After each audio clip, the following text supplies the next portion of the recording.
আসসালামু আলাইকুম শেখ। ওয়ালাইকুম আসসালাম রহমতুল্লাহ বরকাত। শেখ শেখ পশ্চিম বাংলা থেকে বলছি। বলছি কোন ডিস্ট্রিক্ট? কলকাতা কলকাতা। বলেন। শেখ কালকের জুমার খুতবায় একটা আলেম এসেছিল। তো উনি বলল যে একটা সাহাবীর মৃত্যুতে আল্লাহর আরশ কেঁপে উঠেছিল। শেখ এইটা কতটুকু সত্য? জি, হাদিস, সহি হাদিস। সাদ বিন মুআয রাদিয়াল্লাহু তাআলা আনহু খন্দকের যুদ্ধে আহত হয়ে শহীদ হয়েছিলেন।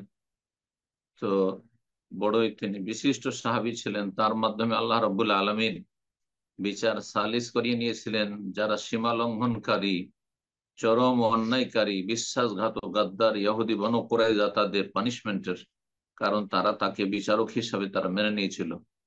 তার ইন্তেকাল যখন হলো, মসজিদ নববীতে আহত অবস্থায় তিনি ছিলেন, আর রক্তক্ষরণ শুরু হলো। তাতে শাহাদাত বরণ করে রাদিয়াল্লাহু তাআলা আনহু ওয়া আরদাহু। তার সম্পর্কে বলছে ইহতাজ্জালাহুল আরশ, ইহতাজ্জাল আরশু লিমাউতি সাদ। সাদ বিন মুআয রাদিয়াল্লাহু তাআলা আনহু ইন্তেকালে আল্লাহর আরশ কেঁপে উঠেছে। কিসের জন্য কেঁপে উঠেছে?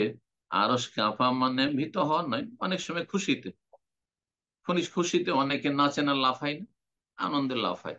তো কেউ কেউ বলেছেন যে আল্লাহর আরশ খুশিতে কেঁপে উঠেছিল। অথবা মতের একটা ভয়াবহতা আছে।